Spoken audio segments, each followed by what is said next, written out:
Good morning, everyone. Our dignitaries are here, so can we welcome them with a round of applause, please?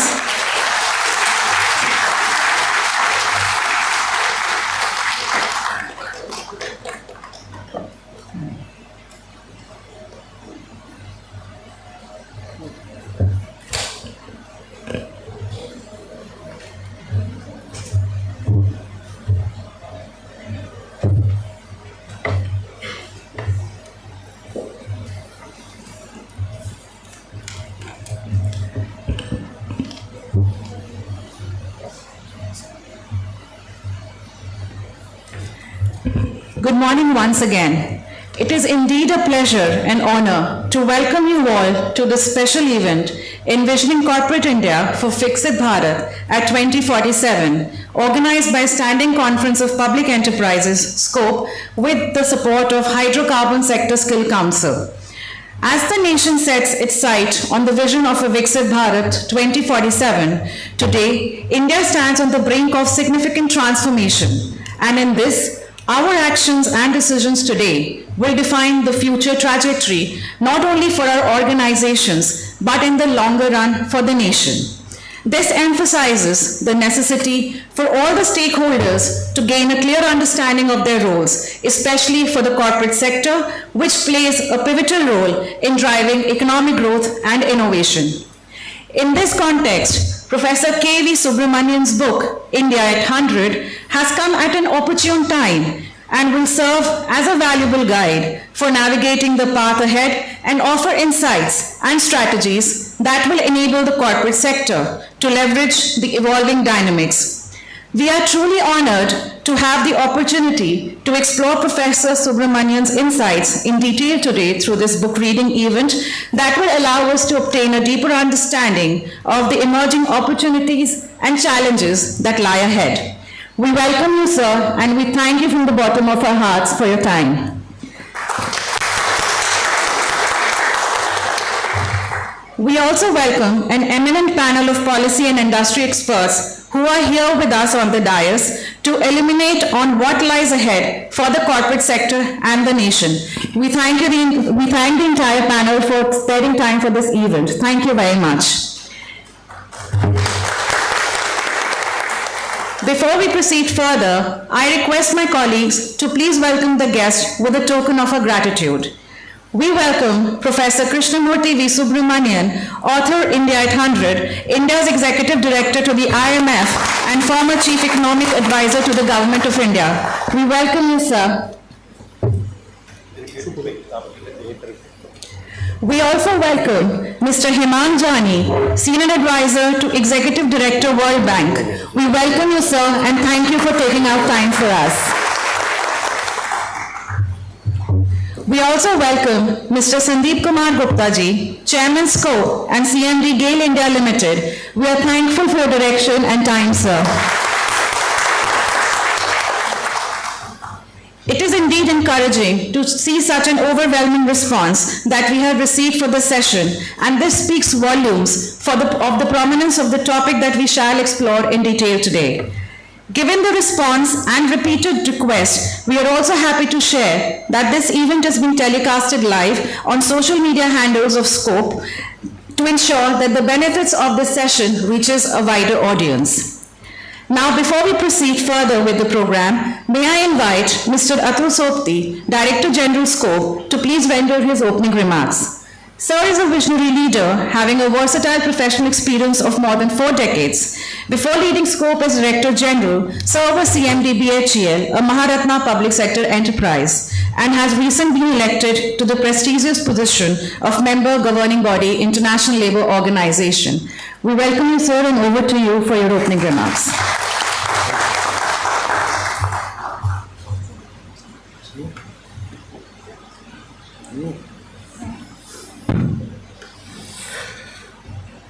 Very good morning to all of you.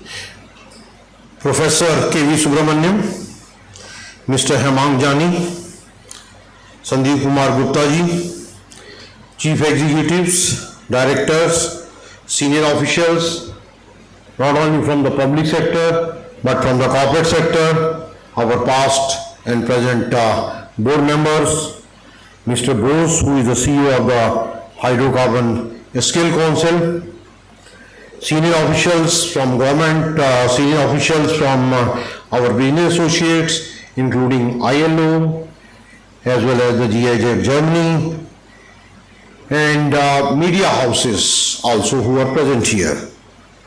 As Nidhi mentioned that we got a lot of requests from many people to participate in this particular program virtually. The reason was that it was difficult to fly from different part of the country. So we decided yesterday that we are going to have the webcast of this. Before moving further, I will say that it's a matter of great privilege, pleasure as well as opportunity for us to listen to Professor Subramaniam. In fact, we are honored and fortunate to have him here. And besides other things, he is going to talk about his book, which envisions India to be $55 trillion economy in 2047. And I welcome all of you to this special event and extend my warmest greetings to all the present here and join virtually. At present, everybody is talking Olympics. There have been hits, there have been misses, there have been near misses also by whiskers. I was trying to analyze how the Olympic medals are linked to basically the economic growth of a country.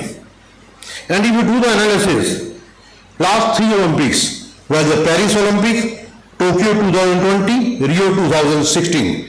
Out of 10, the top medal winners, 8 were from the high income group. And that definitely gives a very close correlation between the success in the Olympics or any other games with the economic growth. I'm sure that 55 trillion economy which you're talking of, and the way we are talking about the per capita income of more than 20,000, maybe up to $29,000. We are there. In fact, there is if you talk about 2036 Olympics, where India is preparing to bid, and hopefully we may get also, or if I talk about the 2048 Olympics which will be there, and by 2047 if you are able to reach closer to 55 trillion, we will be among the top 5 of the medal winners.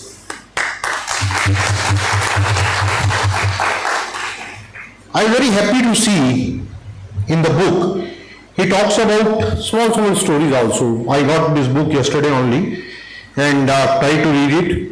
Could not have the deep dive into it, but I will be doing it that also. I went selectively going through the index at the last and then coming back to those positions. He mentioned that about the cricket team. He mentioned somewhere that there are people who are coming from the different strata of the country. He mentioned about Dhoni coming from the Jharkhand, Sehwag coming from the Najafgarh. Similarly, somebody is coming from the Surat and on and on. Today also you see, in the Olympics, if we are not talk specific, people are coming from the Panipat, people are coming from the Jhajjar, Barhor, people are coming from a very small towns, especially the goalkeeper you see, our who ensured the bronze medal for us, they are also coming from the Kerala. Because strength is there, once the economic growth take place, we are going to be there. Coming to specifically to this book, prior to that I will say that integral element of the country is the corporate sector need to understand that growth has to be there. And this book I mentioned, when I had gone through the book maybe in pieces, I found this book, that this is thought-provoking. Initially I was thinking that it's a difficult book, to be frank with you, a lot of graphs were there. But when I had gone through some of the things, it's a thought-provoking, it's in the form of a story also, taking the examples from different places. And it's once you start reading, it will be gripping, captivating, and it gives you a lot of conviction also. When you start talking here, 55 trillion, it is possible or not? The way he gives the logic of that, and I am sure that it gives us a lot of conviction. It gives us a lot of confidence also that it's possible, and it gives a lot of commitment also among all of us that can be done. I will recommend that this book is a must read for all the business leaders. This book is must read for all the policy makers, but that everybody says. But I believe that it's a must read for the younger generation. All of us have to ensure that the younger generation read it and get that confidence and conviction. Because you see, now only 23 years are left to reach to 2047. The people today who are 25 to 30 age, or maybe 35 age, they are going to be there. Other people who are the policy maker, they may not be there. So they have to have that conviction, so we need to encourage that. Thank you, Professor Subramaniam, giving us that confidence and conviction also. And we have Hemang Jani also. It was mentioned by Samriddhi, my colleague, who have been associated with public sector enterprise in one way or another. You know that he was on the Capacity Building Commission. And we are going to launch a very big program with the guidance and the support of our board, chaired by Mr. Sandeep Gupta ji, which is going to be along with the Capacity Building Commission for developing the capacities of all the senior public sector officials, GMs and above, to start with. Thank you, Mr. Johnny. In fact, you are the one who started all these things. Then, if I talk about India, you remember a few years back, we were quite submissive. We were among the included in the fragile five. In many of the articles it was coming that India is among the fragile five, but things have changed, and we are seeing that Viksit Bharat 2047, and definitely it's going to be there. I will not talk about the ingredients of the Viksit Bharat, where the Human Development Index and all those things, that I will not talk about it. I will talk about the book first. In fact, Professor Subramaniam in this book, he talks about the 4 pillars of the progress that will shape the Atmanirbhar Bharat. Please go through it. Each and every pillar is very, very important for this country to achieve the $55 trillion growth. He mentioned that 8% on continuous basis we have to achieve the real growth rate. He has given some assumptions on how the population will go up by 0.5%, how the dollar rupee conversion will be there, all the analysis is there. But basic thing is we have to achieve the 8% real growth rate. I was trying to see whether what we call the 8%. There was a time when we used to talk about the Hindu growth rate and everybody used to condemn that. I think time has come when we start achieving the 8%, we call it Bharat rate of growth.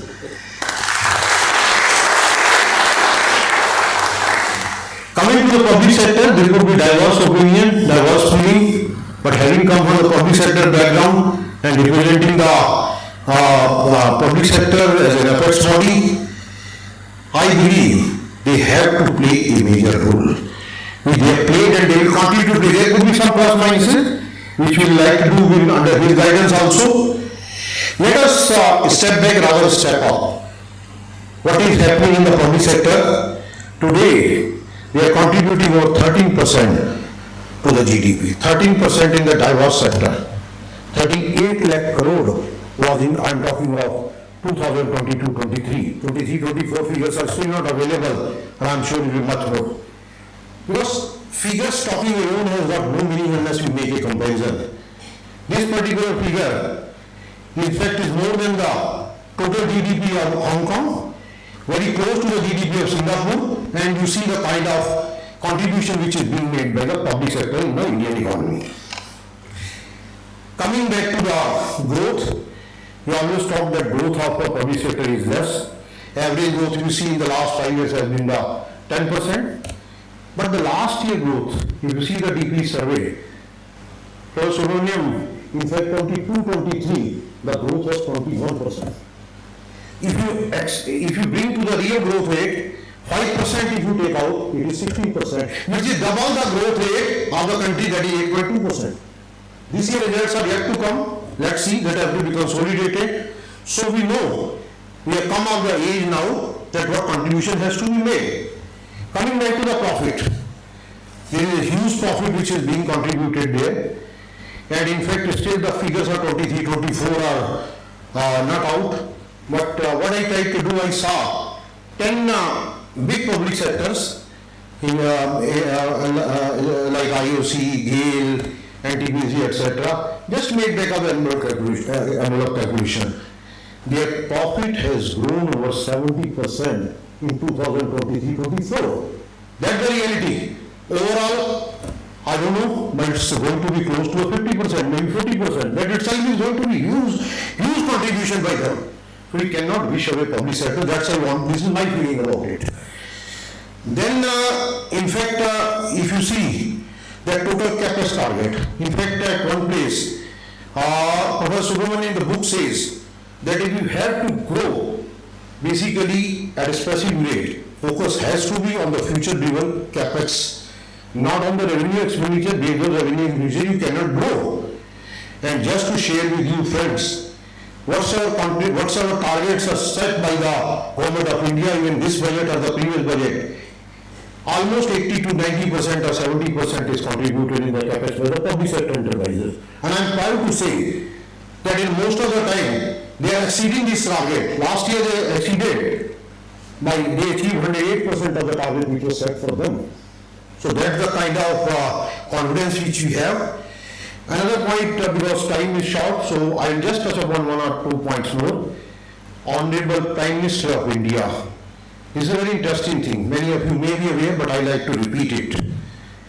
On the floor of the House, in fact in February 2014, while replying to the motion of thanks to the President, he mentioned that number of PSUs in the country have increased from 234 in 2014 to 254 today, and most of them are giving record returns, drawing the attention of the investor. And he mentioned about the PSU index. Normally we are condemned for the PSU index. He mentioned specifically that the PSU index in the country has witnessed a twofold rise within the last year, and the last year PSU's net profit has increased from 1.25 crores between 2004 to 2.5 crore today, and the net value has increased from 9.5 lakh crore to 17 lakh crore. These are exact words which I am mentioning about Honorable Prime Minister, the way he applauded. He mentioned about the organization like HL, etc. I am not going through these issues. Coming to the, coming to the stock market, book also talks about it. This is a great learning. Therefore, please go through this book. One sentence is mentioned there: the stock market reflects the current value of the future cash flows. Reality is, you see, public sector shares are booming in the last 1 year or so, like mentioned by the Honorable Prime Minister also. Today, the 57 listed PSUs, which in fact contribute to which are the 1% of the total listed PSUs, and their market cap is 10% of the total market cap. So given, we need to have that confidence, we need to have that commitment. There are negative points, but we need to come out of it. A lot of good things are happening. Last few points I like to mention, that how the things have to be done by the public sector. Here I will take the help of Professor also and Mr. Jani also, because I see in the book a lot of chapters are there on education, there are chapters on the health also, and he has drawn from examples of many other countries. I think we need to take lessons from the other countries also on the state-owned enterprises. I have been representing the country in OECD State-owned Enterprises Conference, and there, the way they have gone ahead with what they want for the state-owned enterprises. We will seek your guidance, and on behalf of Scope, under the chairmanship of Mr. Gupta, I assure you that we will prepare something and we will tell to the public sector what needs to be done, because they have to contribute. There are three things I like to mention what needs to be done. One is synergizing, another is skilling, and third is the innovation. My friends from the corporate world are also here today, and we need to synergize. Public-private partnership is going to be the must. A lot of things have been done, but much more needs to be done. Skilling, I know that skilling is going to be a key thing from this country. Our median age is 27-28. And the window which is available, one of the youngest countries available only up to 2050. In fact, his book also draws a very beautiful graph where he mentioned that after 2050 how the things are going to grow. Time is there for we are contributing a lot in the apprenticeship. In fact, in this room, sir, in this room itself, about 4 days back, there was a conference where Secretary DP was there and Secretary Corporate Affairs was there. We talked about the program which has been announced by Honorable Finance Minister for this internship. 66 companies have been identified for the public sector and how they can contribute in the internship. This was the second point. Third point I like to mention about the innovation.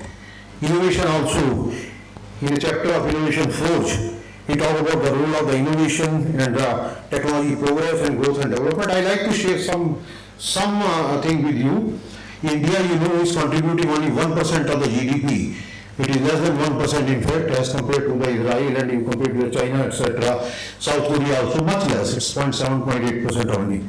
But many of the public sectors contribute 2% to 9%.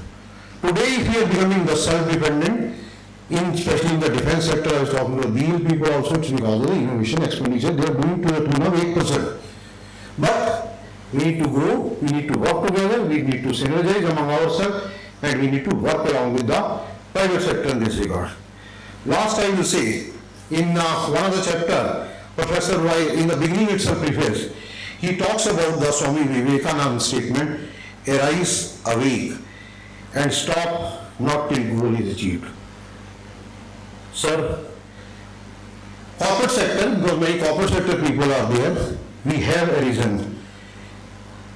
We have definitely today are awake and we are committed that we will try to achieve the target which has been set for us, that is 55 trillion, and I also firmly believe, although there could be many people may say that 8% year growth is not possible, but I am of the firm belief that 8% of the Bharat growth rate can be achieved. Thank you very much.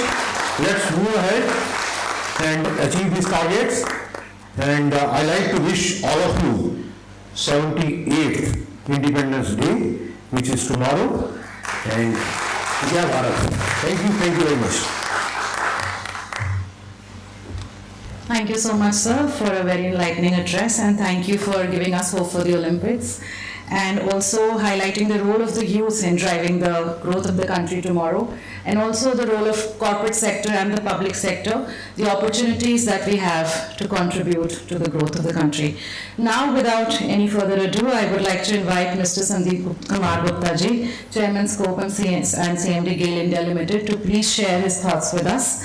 Sir has a wide experience of over 3 decades in the oil and gas industry and has held varied strategic positions in leading PSCs in the country, and he has been the guiding force for Scope in various programs. And I would like to welcome you, sir, and over to you for your address, please.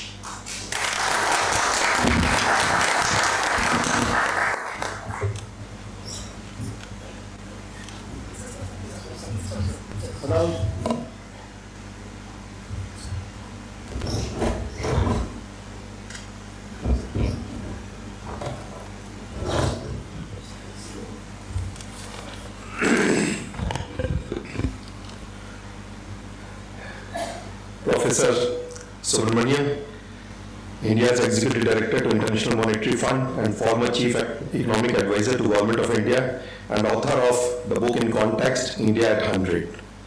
Mr. Hemang Jani, Senior Advisor to Executive Director, World Bank, Mr. Atul Sopti, Director General Scope, all the participants present here today and those connected through webcast, all ladies and gentlemen, good morning to all of you.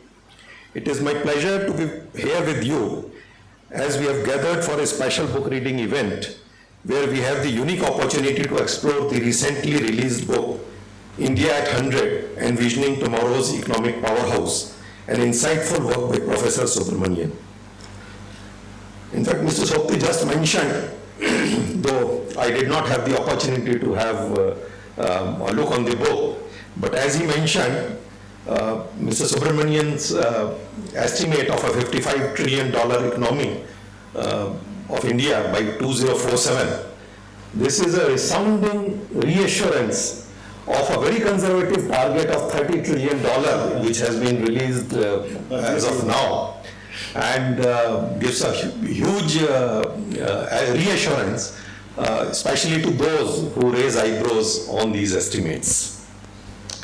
It is indeed a pleasure to welcome Professor Subramanian and Mr. Jani at SCOPE today, and I am sure I say this on behalf of all present here, that we all eagerly await to hear your thoughts and insights on this topic of extreme pertinence today. The last few years have presented significant challenges for the world at large. As global economies paved the way for recovery from the aftermath of the pandemic, issues such as the accelerated pace of technological disruptions, the long impending climate change, and the geopolitical conflicts have added further complexity to the global landscape. Despite these multifaceted challenges, which could have hindered the Indian economy, the country showcased resilience by capitalizing on the inherent opportunities within these obstacles to continue to prosper. This is a remarkable achievement, especially against the backdrop of economic difficulties affecting many other countries. In this light, the vision articulated by Honorable Prime Minister Shri Narendra Modi ji of a Viksit Bharat for a developed and prosperous India by 100th year of its independence serves as a powerful impetus to continue on the growth trajectory. Over the last few months, there has been considerable deliberation on how this vision will unfold, with experts and policymakers exploring the implications of what it entails for the country and the transformative power it holds. However, the discussion around how this vision can be realized was rather limited. India at 100 thus has come at an opportune time, as with this book, Professor Subramanian has outlined the missing piece of this puzzle by comprehensively exploring the nuances surrounding India's journey to become a developed economy by harnessing its economic policies. The insights offered in this book are poised to add significant value to the broader narrative of India's development. By bridging the gap between theory and practice, the book presents meaningful insights that not only enhance the appreciation for the nuanced aspects of economics, but also provides a deeper understanding of the practical applicability of the strategies and recommendations. The book, I believe, will be a very pertinent guide for the corporate sector as a whole, and especially for the public sector, as it is the latter which will help in ensuring the balance that the country needs to draw between social justice and economic growth. While historically public sector has been the growth engine of the country, it needs to be more so as the nation envisions a high growth trajectory for itself. In this, the public sector would play the role of an enabler, given the cardinality in strategic sectors of the country, along with widespread geographical presence, which would ensure greater employment opportunities, thereby ensuring an inclusive growth across various parts of the country.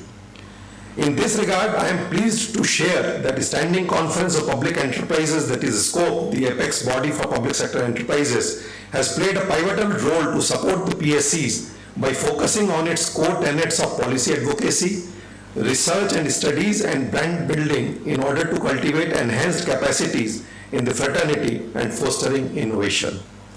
For this, the apex body partners with national and international organizations of repute in traditional as well as emerging domains of pertinence to ensure that the fraternity is abreast with the latest developments in the field and better equipped to navigate the rapidly evolving dynamics of today. In this light, the session today is an integral step to acquaint the fraternity with the intricacies of the corporate landscape in the coming years and the inherent opportunities and challenges therein. I am sure that Mr. Subramanian's thought in the book and guidance today will help us understand our role better, as India at 100 will indeed serve as a comprehensive guide that outlines focus areas for the nation to continue its growth trajectory and ensure that India is well positioned to meet its future challenges and capitalize on emerging opportunities. As the stakeholders of this ecosystem, we all have a pivotal role to play in this regard, and I encourage all of you to take out time to read the book that will enable you to gain valuable insights into key priority areas and obtain a finer understanding of what the future of our nation looks like.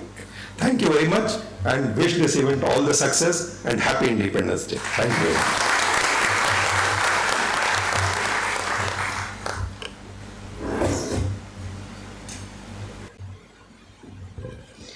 Thank you, sir, for highlighting the presence and integral role of public sector in pushing the growth of the country forward, and how scope can facilitate the corporate sector in the coming years. Thank you very much, sir. As we envision the goal of Viksit Bharat 2047, let us gain a more profound understanding of the role of the corporate sector is poised to play. For this, I would like to invite Mr. Hemang Jani, Senior Advisor to the Executive Director, World Bank, to present his valuable insights. Mr. Jani is a distinguished public policy expert with a wide experience at national and international levels and has made significant contributions to public service delivery, governance, and innovation systems. He played a pivotal role in designing India's national civil service capacity building framework and fostering the innovation ecosystem through the Atal Innovation Mission. Sir, it is indeed an honor to have you, and over to you, sir.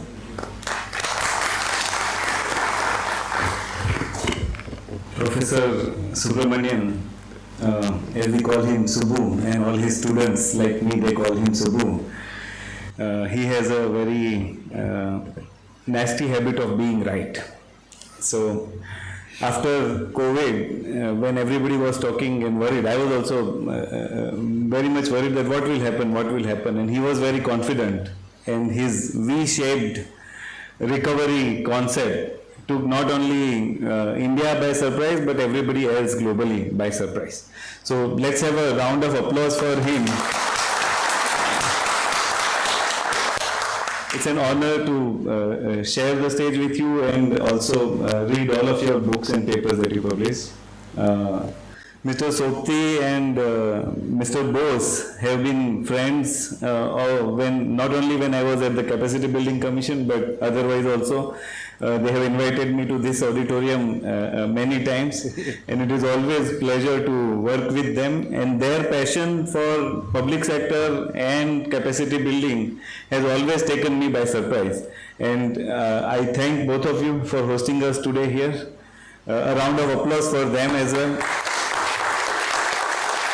Mr. Gupta, CMD of GAIL, who I know he has to rush for a board meeting immediately after this, and who agreed on a short notice for this event. Thank you very much, sir, for joining us today. We have SN Tripathi ji also from IIP and many familiar faces and friends in the audience today. So it's always a pleasure. All of you very happy Independence Day, which we are going to celebrate tomorrow. Which also brings us to a point where we are thinking of 2047, exactly 22 years away. What will India be? But before that, let me tell you, we have in Gujarat, I am from Gujarat, and in Gujarat we have one proverb called Nishan Chuk Maaf, Nahi Maaf Nichu Nishan. Nishan means aim or target. Chuk means missing the target. And maaf means you can forgive that. In a way, you can miss the target, you can miss your aim, but you can never aim lesser or aim lower. And that is what our athletes in Olympics today are proving. Where we wanted them to target for gold, they might get a silver, but they are getting the glory. So in that context, our target of a 55 trillion economy or even 60 trillion economy is not audacious, as Subbu himself has written in the book. It is not at all audacious. We must aim high and we must try to achieve higher aims, and it is not impossible to do that. We never know what surprises are there in India, in the Indian kitty.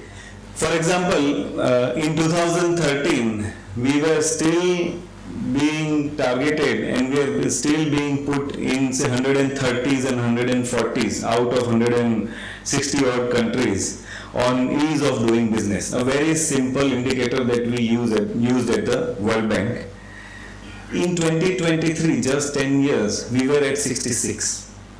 We have discontinued that index, but I am sure and I was confident that if we were looking at that index in 2047, we would be in top 5 or top 10. Similarly, who had imagined that when we started thinking about financial inclusion, we did not, 10 crore people did not have bank accounts in this country. And I was also surprised that 10 crore, and I know at that time when people were making targets that let us achieve a crore or a 2 crore every year, we achieved 10 crore in single year. Prime Minister announced in 1 year after on 15th August itself, we achieved it. So what we can achieve is always a lesser, it always higher than our aim. So we must aim higher. Now let me come to the book. I started reading his book, and his book is always full of graphs and analysis, which we also fail to understand. Many of us fail to understand. But his anecdotes are also very reassuring, as Mr. Sopti already mentioned. He mentions at one point in the book that how his own journey and his experiences have also shaped up many of the thoughts. Mr. Sopti gave example from how the rural India contributes, and we don't even get to know about it. We get surprised when an athlete from Haryana goes and achieves something, and then we come to know about the name of that village. So there are many surprises in rural India which are yet to be unveiled and which are yet to be, their potential is yet to be discovered, and I am sure the journey to 55 trillion economy will definitely enable us to do that. Let's come to the corporate India. Around 60% of GDP is contributed by corporate India, but everybody knows that. Corporate India contributes a lot, and lot of you are also part of it in developing the social sector. Today only CSR, by way of CSR, corporate India contributes around 30,000 crores every year, and that goes to the schools and health and other education and other related challenges. Believe me, any effort by corporate India in giving social sector boost can also result in increasing GDP by 1% or 2%. And this has been proved in many other countries. If you look at countries like South Korea, only few companies, when they were starting their growth journey, only few companies like Hyundai and Samsung were the result of a concerted policy by government, but only few companies, they achieved both the development targets and the social sector targets for those countries. So we are not away, and the corporate India's role is very important, is not at all to be ignored when we talk about this 55 trillion economy. And I am sure there are a lot of examples. I am yet to complete the book. There are a lot of examples in the book that will give us that target. Let me come to three areas which I am sure the book also touches upon, but which are very important. One is, when we talk about corporate of India, the rate at which the corporate India achieves their R&D targets. Today, corporate India contributes around 1 lakh crore in R&D and technology adoption. But that is what will be the key to target, and to target such audacious, as we call them, growth targets. Government of India recently announced the 1 lakh crore fund through NRF to provide boost to R&D through corporate of India. So this is where both public sector and I am counting both public sector corporates also in corporate India, they are going to contribute a lot. Second and important anecdote and second and important aspect to the growth journey will also be the MSMEs. We have around 63 lakh MSMEs in the country, which contribute around 30% of GDP. But it is not important only to grow them, it is important for Mr. Sopti and Mr. Gupta, both the public sector and private sector corporates also to handhold our MSMEs. So, how much ever we handhold our MSMEs in this growth journey, that will also be an important aspect for the 55 trillion economy. And both MSMEs are suppliers, but they are also the firms where innovation takes place. and where a lot of your needs, whether it is in space sector or whether it is in petroleum sector, they are also done. So these two aspects of technology adoption, R&D and MSME, I would love if Professor touches upon during his reading as well, will be very important. And the third and the most important aspect that our Prime Minister has always been focusing on is on the social sector responsibility of corporate India. The growth cannot be only of economy. We need to focus on all-round growth. So how we focus on our education, how we focus on our health, and how we focus on our rural development will also contribute towards the target of this 55 trillion economy. So without standing between you and Professor, who is also a very good reader, I would once again like to thank SCOPE, Standing Conference of Public Enterprises, and the Council from Mr. Bose for hosting this event on a short notice. I would also like to thank Professor Subramaniam for coming down here and spending time with us today. We are all looking forward to your book. Once again, thanks to GAIL India and Mr. Gupta, Chairman GAIL and Chairman SCOPE, both for hosting such an event. So thank you very much and Happy Independence Day once again. Thank you so much, sir, and for getting us closer to Mr. Subramanian by introducing his nickname. And thank you so much, sir, for again highlighting how social sector is going to play a pivotal role in ensuring the development of the country. Ladies and gentlemen, the moment that we've all been waiting eagerly for has arrived. As now we shall request Professor Krishnamurti V. Subramanian, author of the coveted book India at 100, to share his thoughts with us and delve into the key insights outlined in his remarkable work. Currently serving as India's Executive Director at the International Monetary Fund, Professor Subramanian has also served as Chief Economic Advisor to the Government of India and has played a pivotal role in shaping India's economic policy during the pandemic. Renowned for his academic brilliance and visionary reforms, his contributions have significantly bolstered India's economic resilience and growth. It is indeed an honor for us that Professor Subramanian is present here, and I would request all of you to join me in inviting the man of the hour for his thoughts on way forward for corporate India. Over to Mr. Subramanian.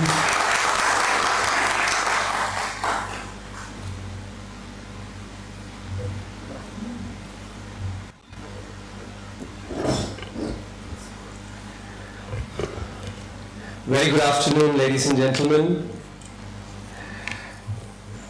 Mr. Hemang Jani, my colleague in the Bretton Woods institutions, IMF and World Bank, Sandeep Gupta, Chairman of SCOPE and GAIL, Atul Sopti and Mr. Bose from SCOPE. Let me first start by thanking you from the bottom of my heart for organizing this event. When one does a labor of love to write a book, to be able to get a platform like this to share one's thoughts is incredibly useful. And so thank you indeed for taking the effort to organize this. Let me start by wishing all of you a very, very happy Independence Day tomorrow.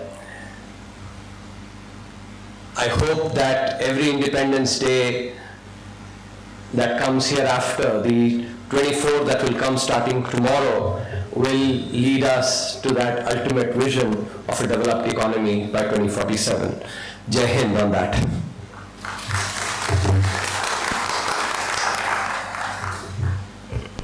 Let me share some thoughts on the book.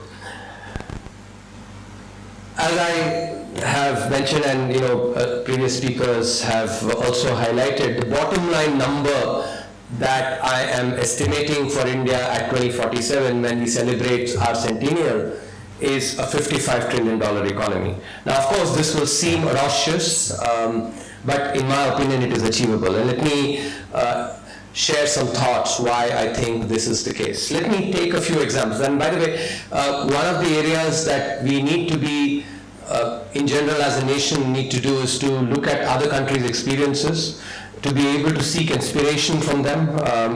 In some sense, one of the aspects that I've believed in is that we should be looking up for inspiration and looking down with gratefulness. And that's an aspect. There are other countries that have grown. And let me start with the example of Japan from 1970 to 1995.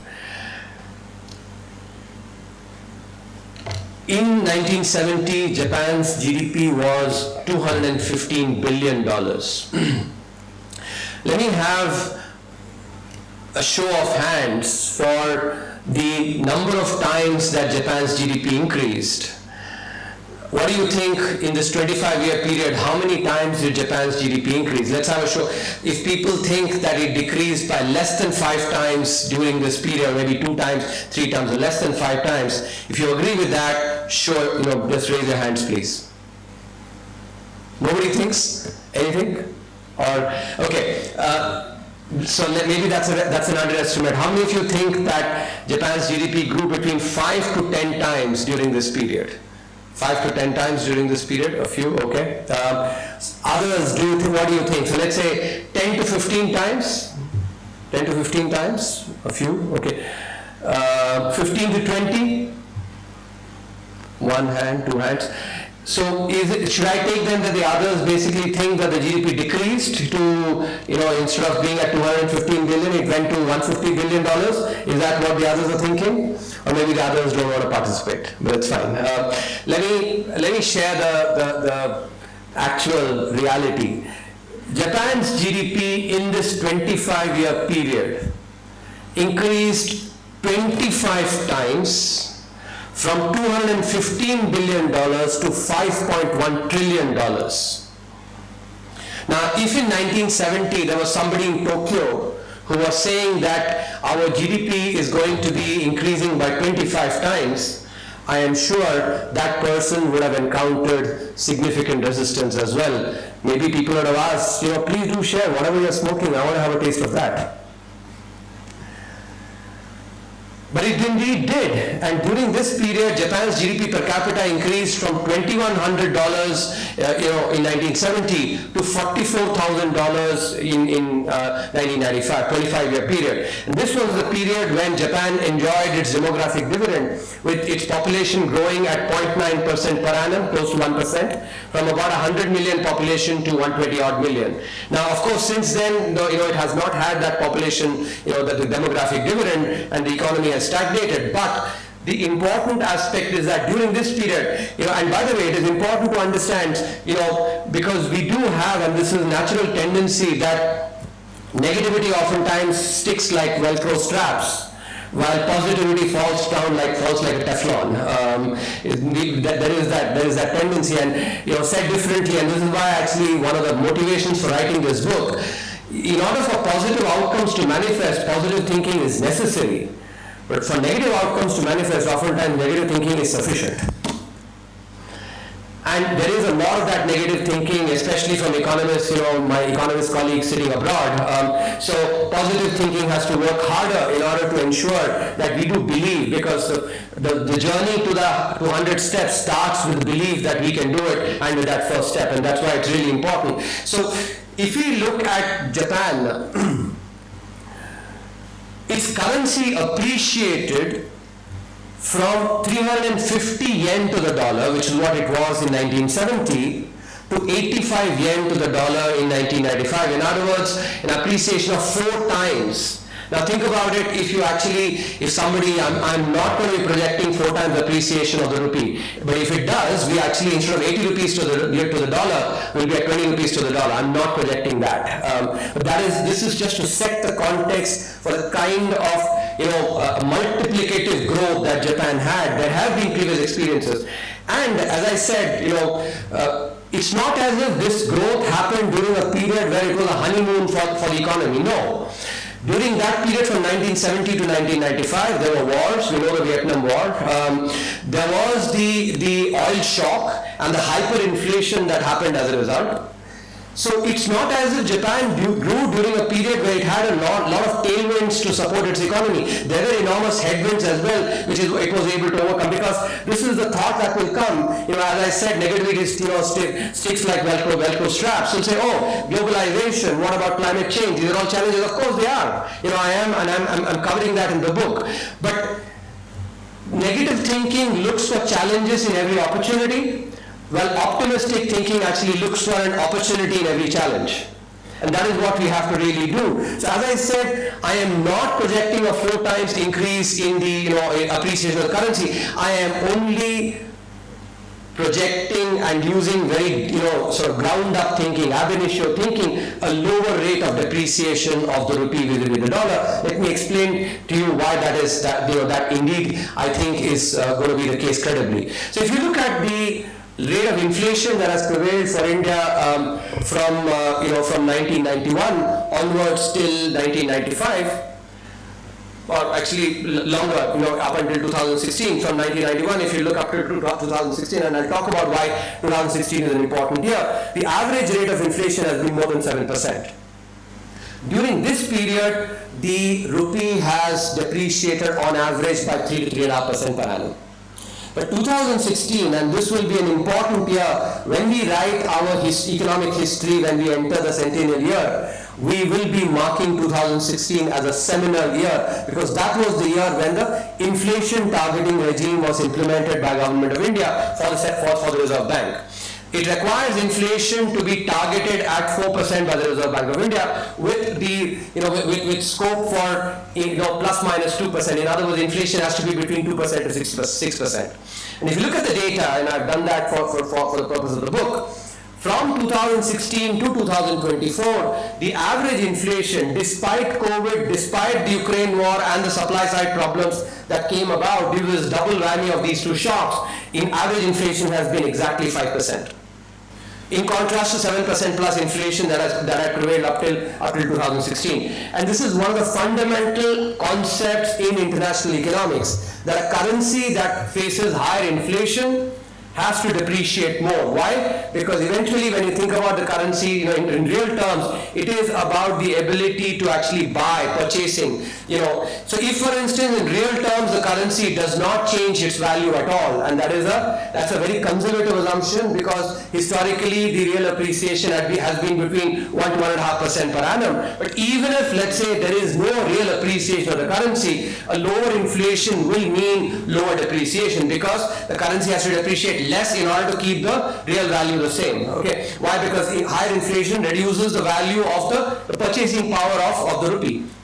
So a decrease in inflation from 7% plus, which is what has prevailed from up until 2016, to 5%, henceforth, has to have an impact on, in terms of the rate of depreciation. So instead of the 3.5% rate of depreciation of the rupee that has prevailed in the past, therefore a less than 1% rate of depreciation of the rupee is what is likely to manifest. And I have done this, actually I urge you to read every aspect that I've actually put in the book has evidence. That is, I'm not pulling a single number out of the hat.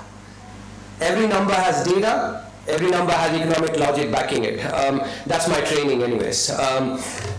So if we look at now understand the economics, if we can grow at 8%, as Sopti sir actually talked about very well, if we grow at 8% and take inflation to be 5%, what is the nominal growth in rupee terms? 8 plus 5, 13%. 8% is real growth, 5% is inflation. So 13% in real terms.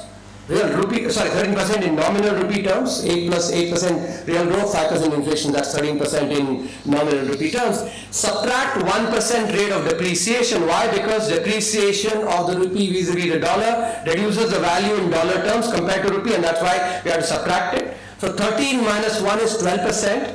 So 12% rate of growth is what we get in nominal dollar terms. Now, a rule that we all use, economists and those in markets use, is the rule of 72, to know the number of years it takes to double your money. Go back to the time when the NSE certificates used to have 12% rate of return. You used to actually get double your money in 6 years, because 12 times 6 is 72, right? So the rule of 72, if indeed we can achieve the 8% real growth, 5% inflation, that's 13% in nominal rupee terms, subtract 1% depreciation, 12% in dollar terms, GDP will double every 6 years. From 2023 to 2047 is a 24-year period. If GDP doubles every 6 years, how many doublings will there be? 4, right? And India's GDP in 2023 was precisely 3.28 trillion. Let me round it off to 3.25 so that I can show you the estimation. So first doubling from 3.25 to 6.5, second doubling from 6.5 to 13, third doubling from 13 to 26, and the fourth doubling from 26 to 52, which is close to the 55 trillion number, which I've estimated there. Of course, here I just, without pen paper, without blackboard, I've actually done this, mentally, and that gets closer to 55 trillion number. So that is the economics in terms of the. Now, in a democracy like ours, it is incredibly important that the benefit of this growth is not restricted to a few, it spreads far and wide. And therefore, one of the chapters in the book talks about the 4-pillar strategy for India to actually have growth that is inclusive and sustained. And those 4 pillars are: first is the focus, macroeconomic focus, focus on growth and growth alone.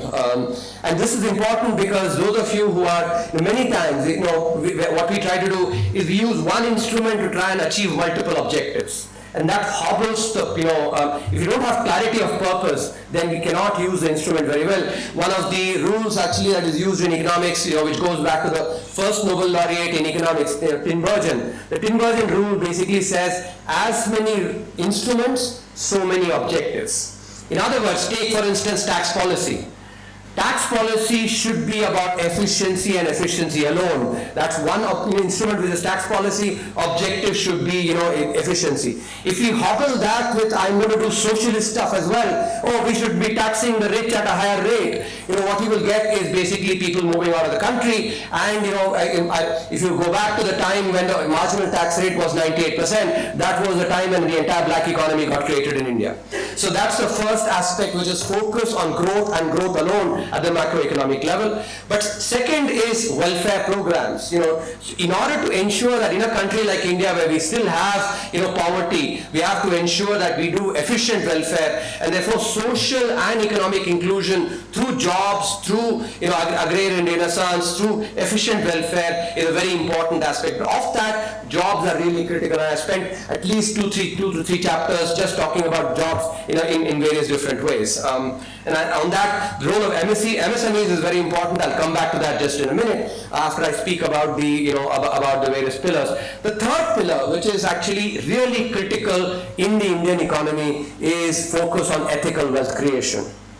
The Honorable Prime Minister, in his response to the President's address in 2021, had actually spoken about the need to respect wealth creators and respect wealth creation. This is really important because given our socialist era, there is still a large section of our population that thinks about wealth creation potentially as a necessary evil, and maybe also puts it in sort of in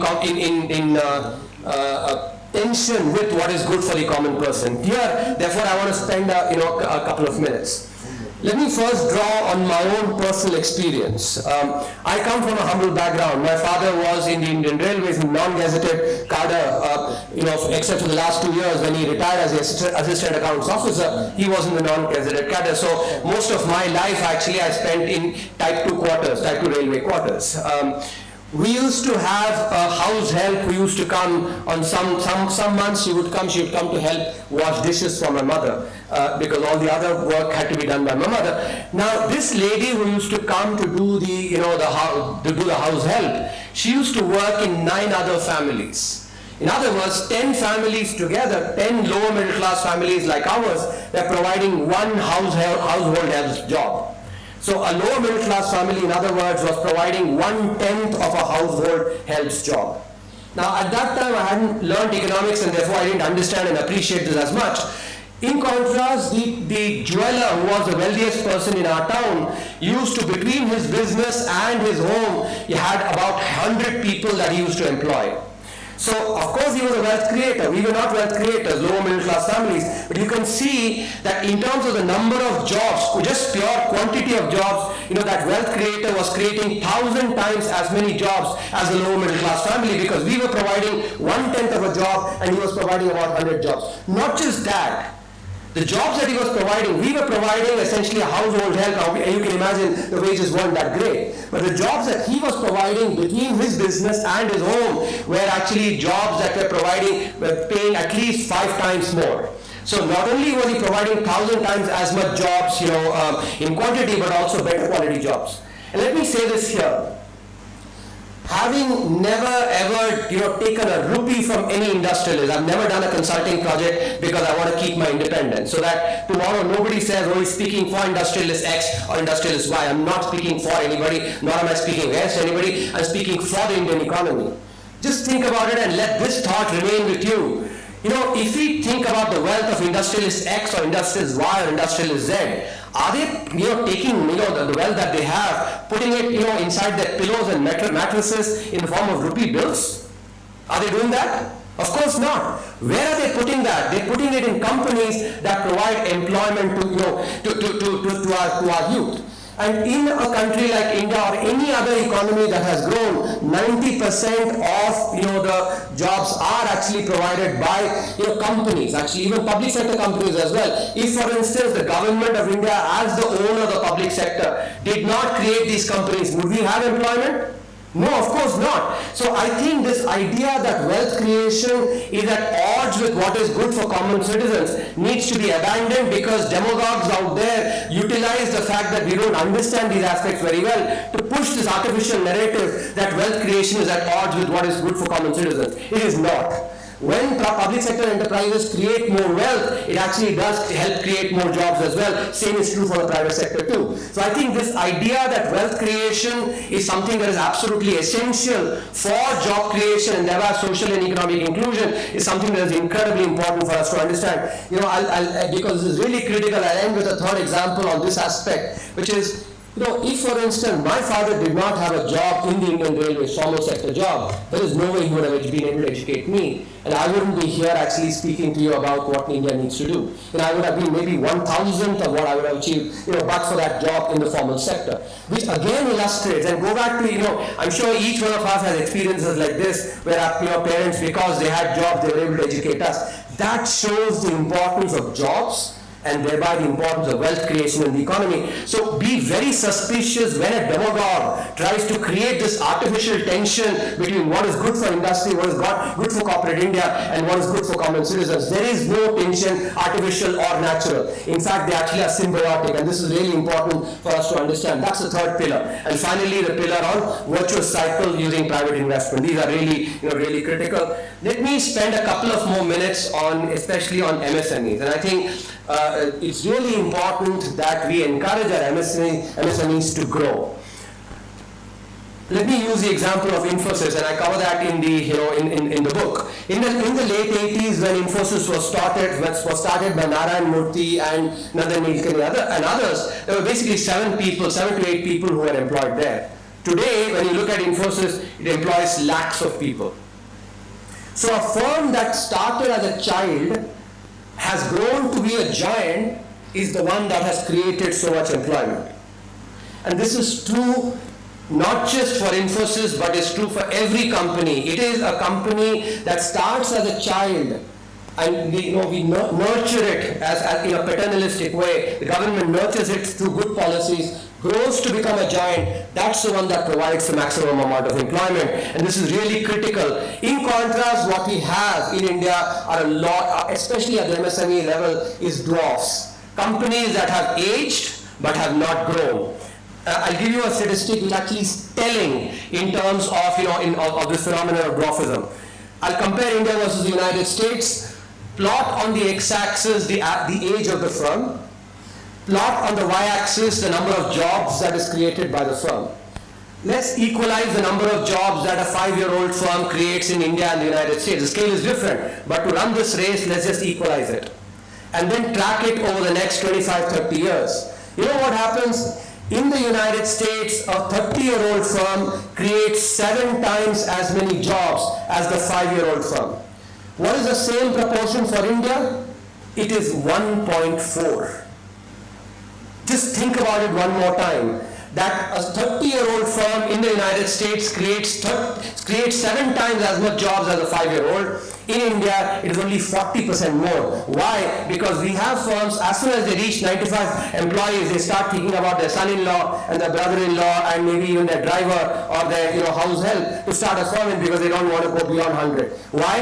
100 because the labor laws actually put so much restrictions. If you become a firm with more than 100 employees, the entire rule book is thrown at you. The entrepreneur is a rational person, says, let me basically go and start another firm. And instead of having 5 firms, each of which is about 100 employees, if you have one firm that is 500 employees strong, it has much lower costs because the average costs are lower, spread over a larger denominator. It's more productive, can compete with global firms, and can also grow from 500 to 1,000 to 10,000 and create jobs. This aspect is really important for us to think about. It is MSMEs, children that grow to become giants, that actually are the ones that create jobs. And let me leave you with this thought. Think about, many of us, all of us actually are, have had the experience of parenting. If our children knew that we will be supporting them, economically and otherwise, even when they are 30-year-old, would they ever work hard to actually develop their own capabilities? They would not. They would not. So it is really critical,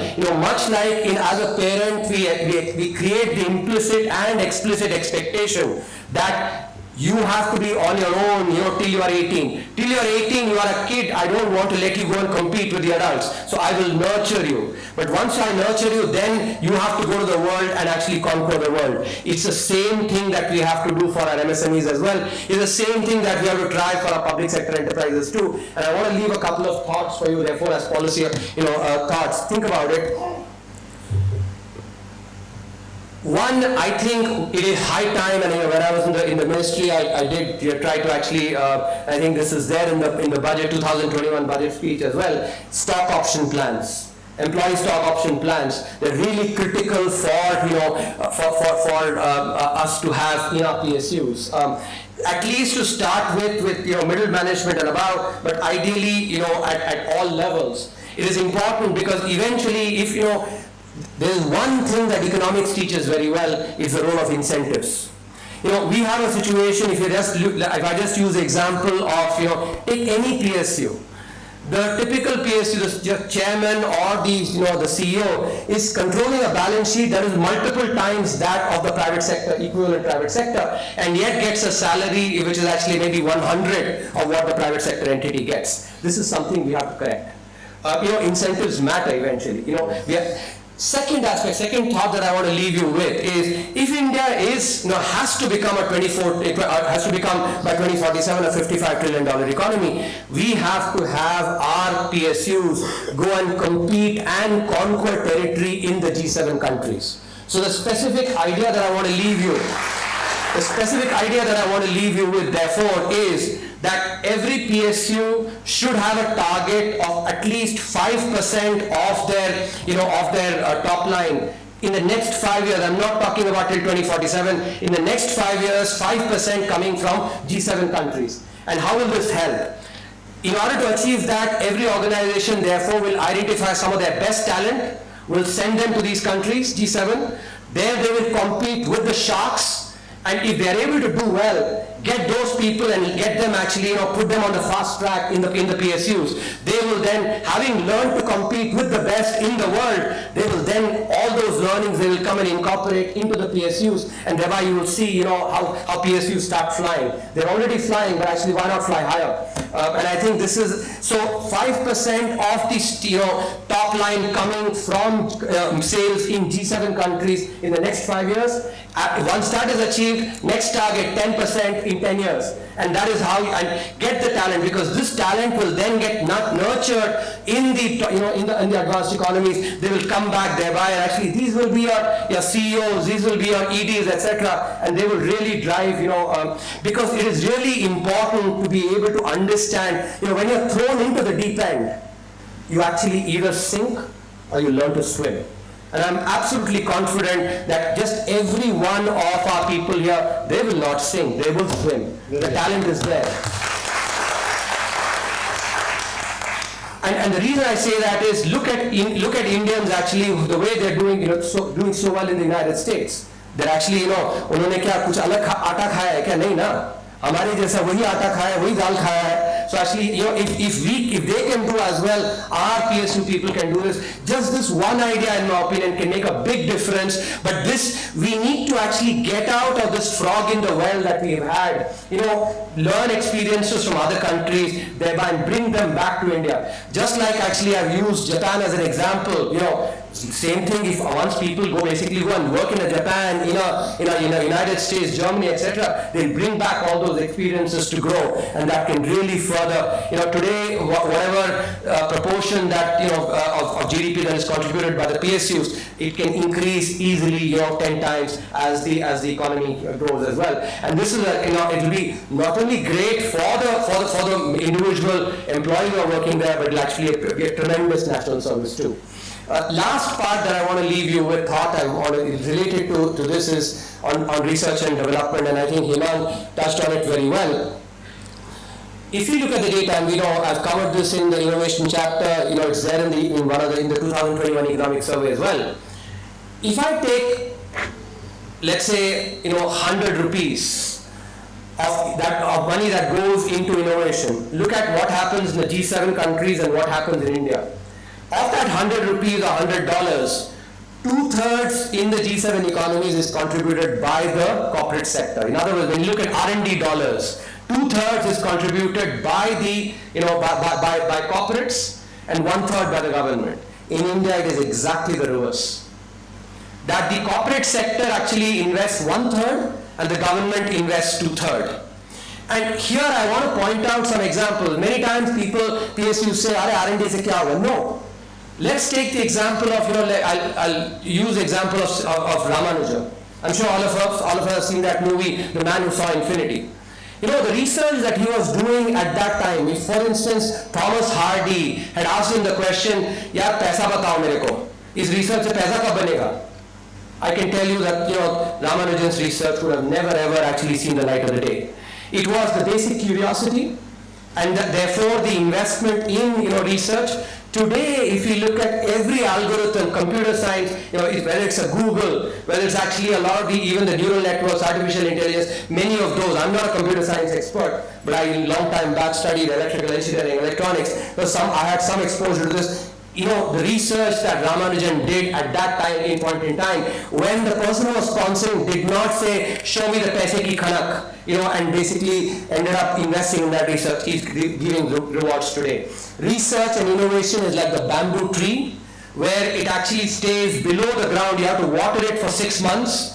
You won't see it at all, it doesn't grow. But as soon as it shoots off the ground, it actually rises like, in just next few weeks, 6 weeks, it rises really tall. And that is how innovation is. You have to nurture it. You have to pour money initially, for it to develop. If you're going to ask on day one, show me the money, then research and, basic research or even applied research cannot happen. And therefore, corporate India has to actually take this message that if in advanced economies, and by the way, I've covered that as well, in the economic survey, it is not because of lack of incentives. Government incentives are actually not the reason. It's a mindset of corporate India that needs to change here.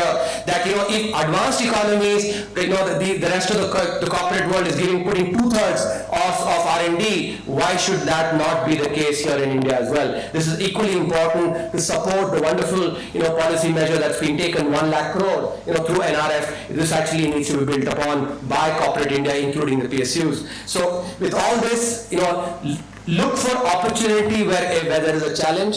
Change that mindset. There is absolutely no reason why we cannot be a $55 trillion economy in 2047, and really, show the world that the Bharat rate of growth is indeed something to be proud of. Thank you very much.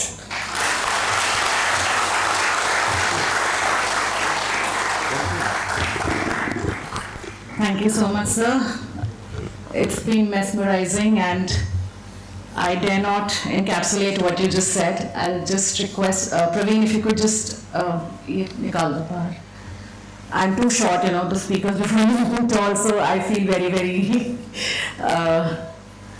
so yeah, I'm sure, but sir, from what you just said regarding the innovation where you just left us with, I would just like to put across to the audience and to the people on the dais that SCOPE is in talks with Department of Science and Technology regarding the Manthan portal that they have launched, and we are committing ourselves to bringing the Manthan initiatives to the public sector and the corporate sector. And hopefully now the public sector and the corporate sector, you will see that reverse happening very soon. So this is an announcement I would like to make from this podium. And I'm sure that all of you have many questions and clarifications, and the professor has graciously agreed to take the questions on this forum. So just a few ground rules, that please be short, precise and disciplined in asking the questions. I'm sorry, most of you are very, very senior to me. But I'm very sorry. Please raise your hands and the mic would reach you. And since we are short of time, so please, we'll be taking limited questions. We've already been receiving some questions online, so let me start with the audience first. If there is someone in the audience who would like to ask a question, otherwise I'll take the online question first. Yes. Please introduce yourself before Professor Subbu, thank you so much. My name is Muninder. I'm a part of an organization, MSME, called Chrysalis. The question is, World Economic Forum suggests that India will service the talent deficit of the world come 2030. Can you link that with what you have in the book, please? Yeah, there is a chapter I've written on education, and and this is really important, especially education at the school level. As a teacher myself, my first love is teaching. I can share that while an excellent teacher is sufficient for teaching, good teaching, an extraordinary teacher is not necessary for good teaching. What I mean by that is that with good teaching material, teaching with good notes, and most importantly, good pedagogical techniques. And one of the key aspects that I've actually learned, in my now more than 2 decades of experience as a teacher, is that we all learn from the concrete to the abstract. In other words, we first, if I give you an example that is concrete, using that, then I give you the abstract idea. For instance, just think about how we learn mathematics. Up until class 5, we basically do arithmetic, numbers, etc. Then coming into class 6, we introduce x is equal to something, the algebra. And so we went from the concrete idea of numbers to the abstract idea of algebra. And then we start doing, x can be this value, etc. Having learned that, x can be changing. And then calculus comes, which is about actually the change itself. That's how, so we learn from the abstract, from what we already know, to learning something new. This is an essential aspect of pedagogy that we need to be harnessing. And in the book, in the education chapter, I've actually laid out with just a few thousand crores of investment, we can actually do the following triad for every language of instruction, every class, and within every class, every subject, if we can have the actual pedagogical manual saying, when you are introducing the concept of basically the square of a number, maybe do this example, which is have Lego blocks and just show a square. Three blocks here, 3 blocks on, and say this is a square. This is what actually mathematically is 3 squared as well. Like that, the concrete, because this can really make even normal teachers to be phenomenal teachers by giving them how to introduce the concept so that everybody can understand. And I think in teaching, one of the most important ways to test, are you able to teach well, is are you able to appeal to the lowest common denominator? And a pedagogical manual can make a big difference. So I think this is an area, very less investment, but can make a big difference. At the same time, this is actually a state level subject. Many many times our teachers are actually asked to do riff-raff jobs. I think it's not the money that goes into education that is a problem, but the way we utilize that money, and that is really something that needs to be focused on overall. And I think this, I'm using education as an example, healthcare as well. Now the onus actually needs to really start resting on the states for reforms. Over the last 3 decades, and irrespective of the of let's say the political party that has been in power, less more, there have been reforms at the central government. And I think particularly P.V. Narasimha Rao, Vajpayee ji and PM Modi actually have been really very good as reformers. But at the state level, we've actually had just a few states that have actually done reforms. There needs to be a lot more. And therefore, as citizens, we need to start, when the union budget is presented, there's so much attention. Have you seen actually attention on the state budgets? No. Are we asking questions of chief ministers saying, what is the policy reform you've done? Why have you done anything to basically make my life easier? My ease of living, my ease of doing business? These are questions that we need to start asking state governments.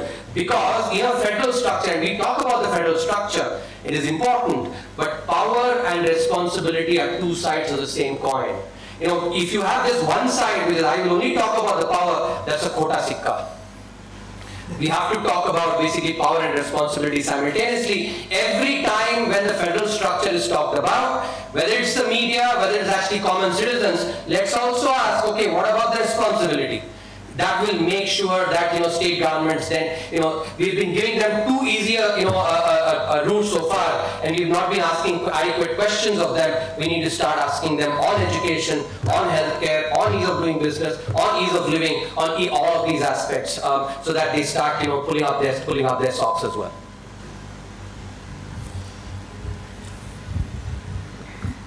Good afternoon, dignitaries on the dais. Good afternoon, Professor. I am Pyali Chakravarti from Indian Oil. Very simple question, maybe less of economics, more of the skill and making up the mental framework. We've just talked about this MSME, that 95 number, not going to 100 because of labor laws, etc. will be attracted. Now this is, of course, it impacts the economy, but how do we get rid of that mindset? How do we go across to people? Because we do have labor laws, and many of these labor laws, let's also say that the wage code, the codes which are coming are not yet implemented due to XYZ reasons. The labor laws are, may I use the word with you, outdated. So how do we say that, tell these people who are stopping at 95 and starting something else, that you do not worry or do not be scared to step up to the 100, we are with you. How do we give that assurance? What is the role, whether it's the central, whether it's the state, whichever government we are talking about, or even the PSCs, PSUs, the corporate sector, what could be our role in helping break this mindset? So, I think underlying your question itself is the answer as well. As you've already talked about, the 4 wage codes, I think those are important. We need to actually have the subordinate legislation for that. Passed when I was part of government in 2020 during COVID, these 4 codes were passed. And when it's passed in Parliament, that's when the entire political capital is invested. So the rest of it actually is it doesn't require as much political capital. So this needs to be really focused on. A broader idea that I want to leave, and there are many people here who can think about this is, whenever we want to have restrictions, or we want to say, let's say, I want to give this particular policy, make it easier for this kind of firm, it should be for the younger firms. It should not be for the smaller firms. In other words, whether any exemptions need to be based on age of the firm rather than on the size of the firm. And today, using Aadhaar and, we have the ability. So for instance, one of the concerns that policymakers might have is, if we say, okay, till you are 10-year-old, I will handhold you as a firm. After that, you have to go and compete.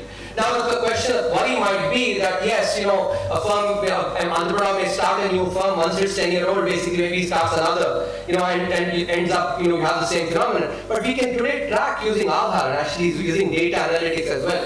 In other words, there needs to be, for all the size-based incentives we have, there needs to be a sunset clause. Any incentive, for that matter, even PLI, I actually have something which this was introduced during the time when I was part of the government, that any incentive needs to have a sunset clause, much like our children needed to know that they have to start competing at some point in time. This lesson that if we told our kids, I will support even at 30-year-old, they would never bother actually becoming capable themselves. The same thing happens with firms too. So the expectation that you have to start fending for yourself on your own, the parent as basically government will not be there for you forever, is something that needs to be said. Sir, we will take your question, and after that I'll take 2 online questions. Please go ahead, sir. After your question, we'll just take 2 online questions. Please go ahead. Yes, sir. Noted, sir. I'm noting the hands. It works, huh? In fact, let me compliment you from all the economists were saying that we will have K-shaped recovery, but you predicted B and we met with that standards. Thank you. But in India, government suffers from implementation deficit, private sector suffers from trust deficit, NGOs suffer from scale deficit. Only PSUs have all the 3 advantages. Would you still put your eggs in a PSU basket, or you would like the whole economy to be liberated so that everybody competes? And then trade economists like Alwalia sir and many others are saying the trade barrier need to be reflected when we go to $55 economy. What is your take on this?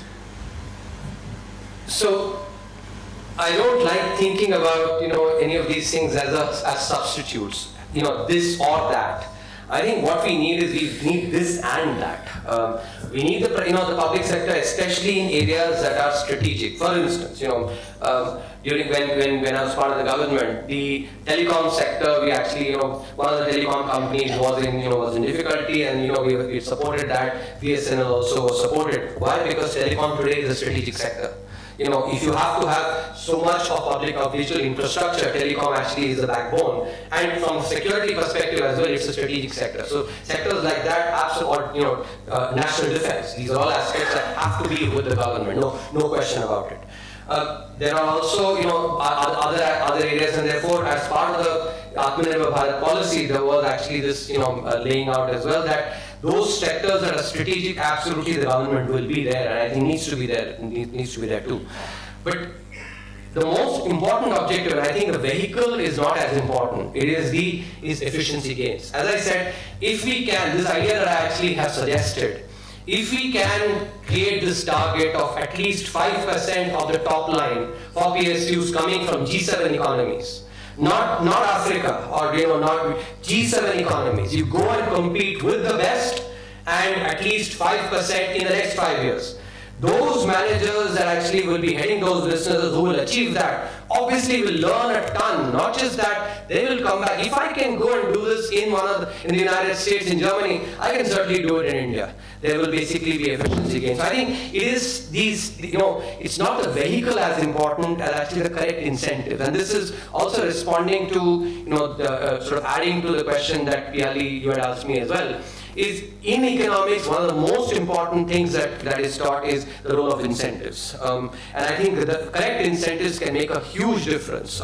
Even for the implementation deficit, I actually would like to think that we need to be, reflecting more carefully on incentives. You look at China, for instance, the district level official, has enough incentives to attract business. And that is why when a company comes to set up shop, basically has not only the land completely laid out, but all permissions actually in a file. The file is handed over, you just need to sign, every permission is there. So, the business can be up and running from the next day. And that's the kind of thing that we need to do. So I think overall, the role of incentives in general in being able to shape, good outcomes is, I think it has to be emphasized enough. As I said, I'm not too ideologically, rigid on one versus the other. For instance, banks. I can share with you that, but for the public sector banks, this financial inclusion that we've had, 500 million plus accounts, would not have happened. It would never happen through just private sector banks. So there are important advantages. Also, if you take, for instance, other countries also, take for India versus South Korea. South Korea, despite nationalizing the banks, actually ensured that the efficiency, they were operating efficiently and they were able to, increase their credit. I'll mention for, in 1960, India's private credit to GDP ratio, which captures the extent of credit penetration, was 8%. South Korea was 6%. In 2020, fast forward 6 decades, South Korea is 178%, India is at 58%. In other words, even though we were ahead significantly, in 1960, in 6 decades, we fell 3 times behind. And that is basically, these are the lessons. It is the way we create incentives, how we run the organizations, these are what are really important. It's not public sector or private sector. How can one forget the example of basically Chandrayaan? That's a public sector entity that has actually, brought such laurels, right? What is it that you see? Those, the scientists, that ISRO scientists have hunger. They want to show to the world, how good they are. And that same kind of hunger needs to be there. Everybody who goes and sits in that chairman chair or the CEO chair needs to have that hunger. By the time I finish, I want to actually, my company should be known not just in India, but across the world. If Chandrayaan, if ISRO can do it, why can't I do it? That's kind of what junoon chahiye. That junoon is important actually to be able to, and I think with that junoon, I'm sure, sir, we can do it. Thank you. Sir, I'm Very sorry. small question. So there is a related question to Sir's question, so I'll just take it up and then we'll come back to you. Sir, there is a question online regarding this G7 countries. The question is that we can compete and we can definitely get the orders, but what about the invisible barriers by G7 countries like qualification requirement, etc.? How do we overcome that? India as a country is trying to fight, but unfortunately not strong enough. I think this is a good question, but allow me to actually explain something. If you look at a good cricket team, and we can contrast, I'm not going to name a team that actually, if you look at, for instance, last 2 World Cups, one of our neighboring teams actually is an example of how not to have a team, which is, in bad teams, every team member says, I'm not able to perform because 10 others are actually not doing there. In a good team, on the other hand, in a meritocratic team, that one member says, irrespective of what the other 10 are doing or not, I will show myself the mirror. I will look at what I can improve.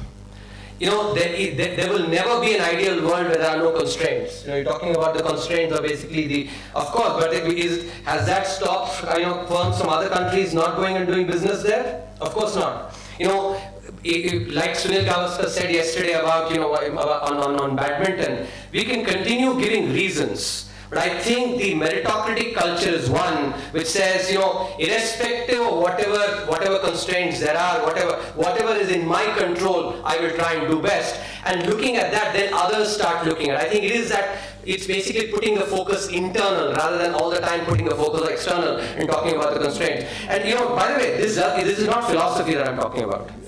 If those of you who want to basically, let's say, discount some of this and say this is philosophy, no. Every organization, every team, if you look at today, for instance, the way the Indian cricket team performs, it is because every member says, how can I improve my game?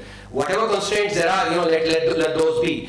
That is the mindset that is important. We have to stop pointing out reasons where, for instance, if it is stakeholder X says stakeholder Y needs to improve, because stakeholder Y doesn't improve, I cannot improve. Let stakeholder Y be whatever it is. If you're part of stakeholder X, why don't you improve your game by maybe 1%, 5%?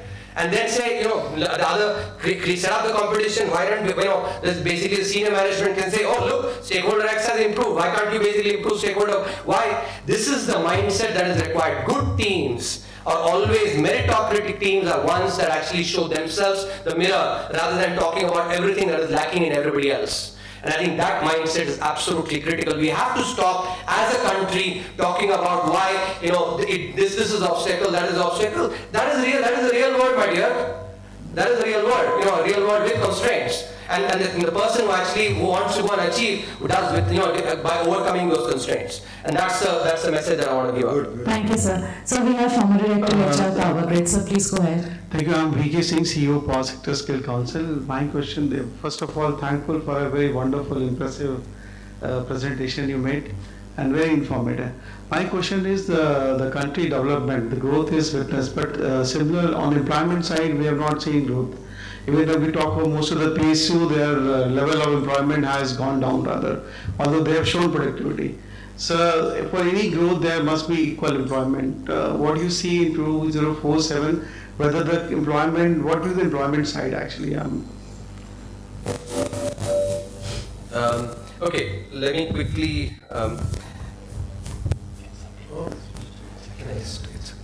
I'll just, there's a call from.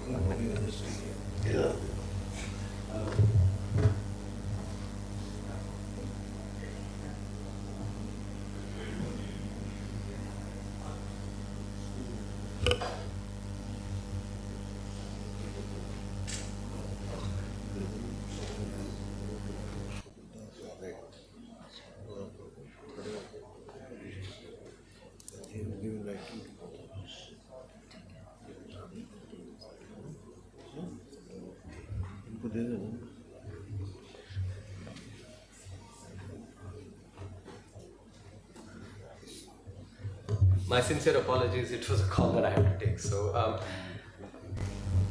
just can you remind me the question? I lost the thought. On employment, yes, on employment. I think so. You know, this is one area where using high quality data that I track regularly, I find that the negative narratives have run ahead of the reality. You know, let me at the outset acknowledge that there is a need for focus on employment, for sure. There is no, and this year's budget, for instance, the budget speech, Madam's budget speech started with employment, and I think that emphasis is something that is very, very good. So given the fact that we are a young population, that focus on employment is really critical, and in the book I've covered that in great detail, you know, as I spoke about social and economic inclusion as a pillar.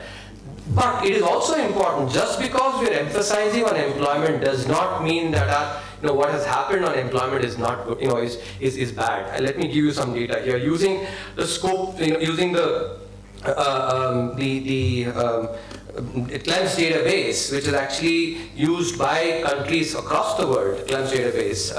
RBI report actually shows that from 2014 to 2024, 12.5 crore jobs have been created. If you exclude agriculture, 9 crore jobs have been created. And this is using the CLEMS database. RBI is an independent institution. 9 crore, which means 90 lakh jobs per year. And you know, this is something which is, even if you look at using the PLFS data, and PLFS data is very good quality. If you look at, you know, the labor force participation rate, unemployment rate, worker population ratio, 3 metrics that are tracked by any labor economist, each of those are at higher levels compared to pre-COVID levels. Even if you look at, you know, within that as well, some people will say, oh, this is self-employment. No, even if you look at salaried classes, you know, salaried or people with a, you know, regular employment, that has also increased. If you look at EPFO data also jobs have been created. And by the way, having been in the government, I can tell you, in a democracy, you know, data it's very hard to basically bring narratives that are different from the data, you know, or be able to quote unquote change data. Okay, I've seen that because in a democracy is like a chain, especially the data gathering process, and all you need is one in a chain. Actually, a chain is only as strong as the weakest link. You need only one link in that chain to squeal, saying, you know, this is not correct. Okay, so in a democracy you cannot, you know, try and falsify data. So this is actually high quality data. The simple fact is, using poor quality data from CMI, you know, there's been a lot of bad narrative that has been spoken about. I have a paper that actually, and I didn't write this paper as a chief economic advisor, I wrote outside, I have no, you know, which shows that the quality of CMI data is poor. Even when the CMI used to come up with, let's say, showing employment has increased, I would not quote that data. Why? Because I couldn't trust it. Even good news maybe could have been nice. I don't have that. So I think it is important, while there is no question that we need to focus on employment, but these binary narratives that, oh, if we're focusing on employment, it must be that employment does not happen. That is not quite right. The reality is far more nuanced. I think we have a question from Nirmal sir. Good afternoon to everybody. Really thank to Scope and Professor Subramaniam for getting so much information and the dream and target for 2047, which his mathematical model has proved that up to 52 trillion is very much achievable. We have heard Sopti Sahab about PSU, its energy, training and bringing youngsters, MSME and R&D from Mr. Jani, and corporate in the PSU and otherwise from Chairman Scope and Chairman Gale. My only question is ki way forward for corporate India, how do you suggest to bring these things which we have deliberated today to the youngsters who are going to be the really executor of the future, and they are sitting in the colleges and management institute or IIT? Is there any way you are thinking about them to learn about this book and its estimate, which I feel ki very much achievable?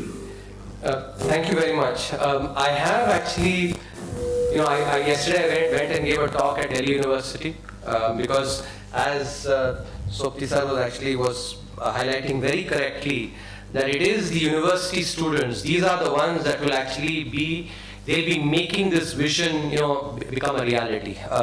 And they will be the biggest beneficiaries of this vision becoming a reality as well. Therefore, the young, blood that is there in the universities, and unfortunately, they do get a lot of negative stuff, and read about it. It is incredibly important for them to also know the reality of what is happening and the positive, aspects there are. As I said, oftentimes negative thinking is actually sufficient for negative outcomes. Positive thinking is only necessary, and therefore, the more that university students can read this book, it can really help.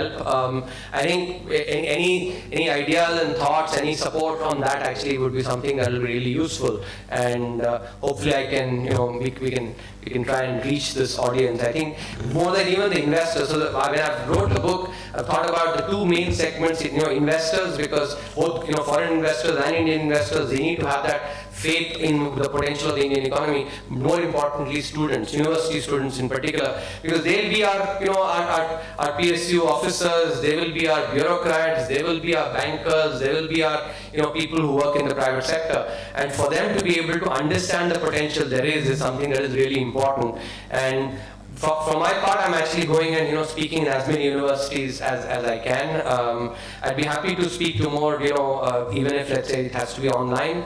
But having a physical copy of the book, if they can have it, I think it can make a difference, because they'll keep this book, they'll start working maybe 5, 6, 10 years down the line when they're making a presentation. They say, oh, I remember this book which actually said that this is the rate of growth. I can go and quote that, and they'll go and refer to that book. And I think that in that sense actually will bring the belief, because eventually, self-belief, whether it's at the individual level or at the country level, is critical for good things to happen. With this, I'm sure there are many more questions, but Sir has to leave for a meeting soon, so we are sorry we won't be able to take any more. You can send us to your questions on info@scopeonline.in, and we'll try to get answered from him. And with this, I'm sure we are far more enlightened, and we understand and appreciate what path we have to take. And before we announce the formal closure of the session, I would request Professor to please sign the books of the dignitaries and hold it up for a photograph so that we can formally launch the sale of the books, which is happening just outside the auditorium at a concessional price. So please grab a copy of your books before you leave from here.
Thank you. Thank you very much.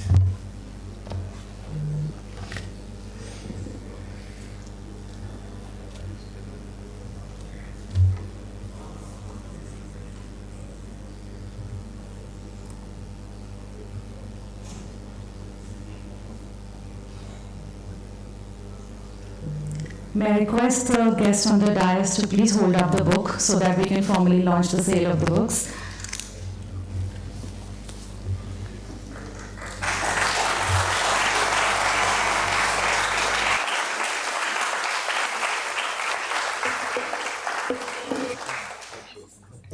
With this, we formally come to the end of this program, but before we declare a closure, we would like to express our heartfelt thanks to all the dignitaries on the dais and a special thanks to Professor for sparing time and patiently answering our questions.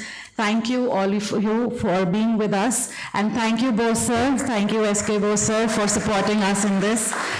This program would have been incomplete without the participation of you all, so thank you so much for making it on time and sticking to the time, and all those who have joined us virtually. You can always revisit this recording again on our website so that you can always learn from it. So thank you so much, have a good day, and please join us for lunch. Also, just to announce, the sale of the books is happening just outside the auditorium, so please take your copies. It's at a concessional price for all the participants here. Thank you.